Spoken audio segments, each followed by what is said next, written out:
What's up YouTube, back again with another new video. So in my last two videos I saw maybe 4 or 5 comments of a couple of you asking like, hey, have you seen FaZe Banks' new clothing line? Or hey, what's your opinion on this? Or some of you said something negative off the bat and just wanted to hear what I had to say about it. So obviously I don't have any of it in hand. All I can do pretty much is judge it based off of the photos that he has provided on the brand's Instagram page. So it's called Loosechange. I believe the pop-up is tomorrow on Saturday, somewhere in Los Angeles. I don't have the address off the top of my head.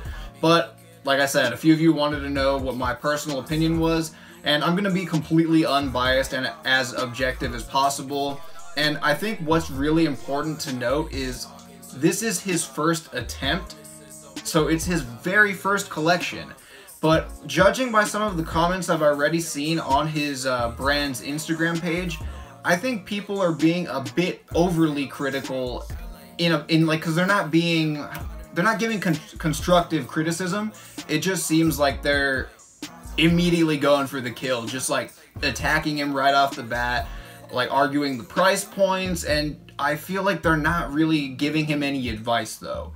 And being like a clothing YouTuber for the most part, I know I do other shit too, I want to kind of give my own personal opinion without being like overly negative for no damn reason, because I've been seeing a lot of that. Like, I've been seeing a lot of extremely rude comments and some things that are just completely uncalled for. So let's just get started with the first piece. I will be looking down at my phone from occasion, so I apologize for that. But we have this black short sleeve tee called the Signature Black 00 shirt, and it is going for $80. And when you zoom in, you can see that it is an embroidered t-shirt, and there is also a Loosechange logo right at the bottom. I don't know, it's a pretty standard t-shirt from what I see. It doesn't look like anything too out of the ordinary that a brand would offer, and that is obviously their logo on the center. It seems like that's a reoccurring theme, that he is placing the logo like pretty largely on a lot of pieces. And at least for me, I think for a full collection, I don't necessarily think that you have to kind of overly plaster your logo. I do know that you want to have that brand recognition, especially being an up-and-coming new brand, but I don't necessarily think that you have to overly spam, I guess would be the word, your logo on every single item. Like, a lot of people I know who like some Supreme stuff but aren't really too hype beastie about it, they'll like the stuff that doesn't have the box logo, or they'll like the stuff that's a bit simpler, that doesn't even say Supreme like in any kind of big area. Like, you know, there's a lot of stuff that'll have like the massive logo on the hat and then the massive box logo on the hoodie. Sometimes I think it could be a little more subtle, but with this shirt, I don't really see anything wrong with it. I'm not too sure how I feel about the logo right on the rear. I think it's a little too large for my personal taste, but overall, I mean, nothing wrong with it. And moving on, next we have the shorts here, which are sweat shorts, drawstring sweat shorts with an unfinished hem, going for $85. Now, I mean, that is less than Fear of God. Like I said, I can't speak on quality because I do not have the item, and the items don't release until tomorrow. So I can pretty much only go off what I see in the photo. And you have an elongated white drawstring with once again, with the same logo on one of the shorts legs. And one thing I would like to comment on, as you can see in this picture here, the unfinished hem is a contrast color to the shorts. And usually for me, when I see like the sweat shorts with the unfinished hems, I have quite a few of them, I like when the inside of the shorts actually match the color of the exterior. Now, that's obviously completely subjective and kind of based on your own taste preference, but that's just personally what I like. And with the logo, I think it is, honestly, I think it's a bit too large. I think it would look nice, like, if, say, he had I can't tell if there's pockets on this, but say he had back pockets, I think if you just had, like, a kind of smaller sized one on one of the back pockets, I think it would look a lot better than kind of having one massive one on one side of the leg. But overall, the price point, $85, does seem a bit steep for sweat shorts. But, I mean, there are people who charge more, and we don't know, you know, how much he had to pay to get this design. We don't know where it was made, whether it was made in the USA. We have no idea, so there's not too much to comment on that. Moving on, we got the white shirt, which is pretty much the same as the black shirt, so nothing too different about it. I think it's exactly the same, just, yeah, it actually is the same shirt. Once again, also going for $80. And next we have the piece that I've been seeing pop up kind of all over Instagram. and it's the split flannel going for $220. Now, I kind of have very mixed emotions on this piece, and why I say that is, and you guys know I have quite a lot of flannels, and I have seen a lot of customs where people get like 5 or 10 different flannels and kind of sew them all together. So this is 2 pretty much, and then a 3rd plaid material being on the hoodie. But I like my flannels to not have logos on them, period. But he has the 00, like in contrast flannel trim, so like a red 0 on top of the breast pocket where the blue plaid is, and then the opposite where the red plaid is. And then right on the back, once again, we have the same kind of matching color scheme, except much larger. Now with this piece, I wish that the hoodie wasn't yellow.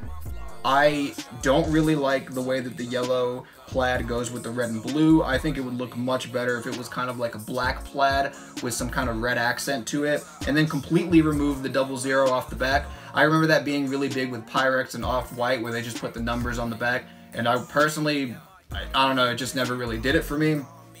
But like I said, I feel like with this piece, if it was just more simplified, like maybe more subtle uses of the logo, or maybe just not even use it at all. Like, I don't think you have to kind of use your logo and your name as a crutch to kind of get the product to sell. I think if this was cleaned up, it would actually sell to someone outside of your fan base, because I think what you have to do, like, look at long term, and like he said, he wants to do this long term. He wants this to last. I think what you have to look at is, if my fans in the future, say YouTube doesn't exist anymore, becomes like uncool or unpopular and doesn't have the same kind of traffic it does now, will people who aren't my fans, who don't know me, if this was in a store, would they buy it? And I think that's a really important question to kind of pose. Would people buy this if they didn't know who I was? If they didn't have my name attached to it, would they buy it? And personally, of course people are gonna buy it now because he's selling it at a pop-up with his name on it and all his fans know about it. But if this was just thrown into a store, would the average consumer go in and buy it? And to be honest, at $220, and kind of like how I said, I think there's a little too much logo heaviness with this piece. I really don't think it would sell that well outside of like a pop-up. I don't think it would. And I do think you can't be too overly critical, because like I said, this is his first collection, and I want to give constructive criticism. I don't want to be just like, oh, I hate it, oh, like, and talk all that kind of mad craziness like I've been seeing a lot of people doing, because I think, how is anyone going to learn, or how is anyone going to grow if all you're doing is bashing them on their very first attempt? And you can tell that he's actually trying when you compare it to like Jake Paul and his like really, with his really cheap merch, like, versus this. And even when you compare this to what I've seen Rice Gum put out, I think this is better than that as well. Moving on though, we have this rose embroidery t-shirt for $100. As you can see right on the front, it has a rose embroidery on the bottom right corner. And on the back, once again, the 00s. I've already commented on the 00 thing enough. Like I said, I don't think you need to put it on every single product, bro. I think you can minimize it a little bit, or just not have it at all aside from the tag, and I think you'd be good. Like with this piece, I don't actually mind the rose thing, like the rose embroidery on the front. My brother told me it reminded him of Ed Hardy, so that's why he didn't like it.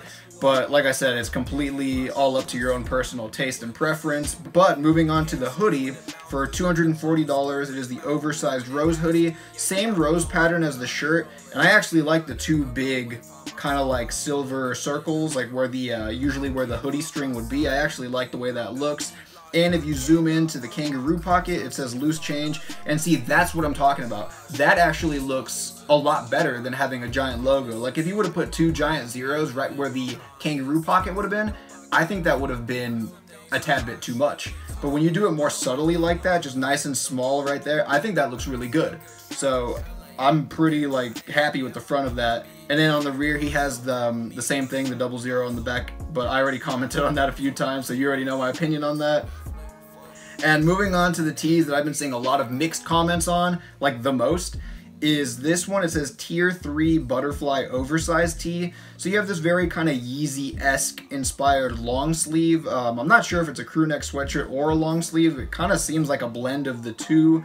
And it has a butterfly like kind of patch thing sewn on to the right side of the shirt. And a kangaroo pocket as well. Wow, okay, I didn't really notice that first off the bat. And for $200, I thought it was kind of weird because if you go through the next two tees, they are all the same, it appears, just with different colors and with different pictures.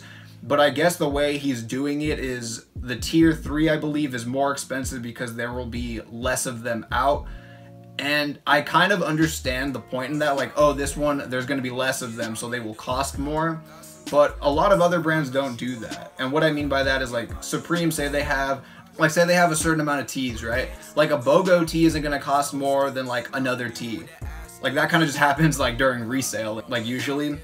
But, I mean, I get what he's doing with that. Tier 2 is a cocoon picture over, like, a kind of sandstone beige, also very, like, Yeezy-esque long sleeve for $160. And I think that one actually looks better than the gray one. Once again, same pocket, and then this time it's actually different. The patch is on the opposite side compared to the gray one I just showed you. And lastly, we have the Caterpillar oversized long sleeve for $120. Once again with a different logo, but it is on the same side of the shirt as the last one, which was the tan colorway. So like I said, you can't be too overly critical of him because I can tell he's trying. I can tell he really does care in comparison to some other bigger YouTubers who have even more resources, who are putting out absolute garbage. But in the future, I would say don't rely on the your logo too much. I don't think it has to be on every single piece. I think once you start cleaning stuff up and kind of making things more simple in a way, it'll sell on its own, like, outside of your fan base. Like, people will be like, oh, I actually want this. Like, I don't know who this is, but I still want this. But right now, I feel like it is geared towards his fan base, of course, but like he said, he wants this to be long-term, and I think if you do want it to be long-term, you kind of have to change some things here or there, like I said throughout this review. But overall, I mean, is it my personal style? No, but I'm not gonna completely rip it apart because what's the point in that? Like, what is he gonna learn from that? I mean, you have somebody like, I'm gonna go into rant mode right now. I almost cussed, but I can't do that anymore because YouTube is Disney Channel. But you have someone like Neek Lurk, and I know I go hard on him all the time, from Antisocial Social Club, who probably has even more ins in the fashion industry than Banks does, but he's putting out hot garbage. Like, come on. And I think when you compare the quality of this stuff, I can guarantee you it's probably better than Antisocial Social Club, who's giving you subpar design, horrible customer service, and a bunch of other stuff. So when you compare it to someone who's actually in the industry and has been in the industry for a while, I mean, isn't that crazy that a YouTuber's probably doing better than you? But anyway, okay, sorry, I don't want to go into full rant mode right now, and I'm like getting to the point where I'm about to start swearing, but overall, now you see my opinion. There's some people who told me to go tomorrow to the pop-up, but I already know, I mean, I'm not gonna buy anything. I'm not a vlogger, I don't do that, I don't ever plan to be, at least not for this channel.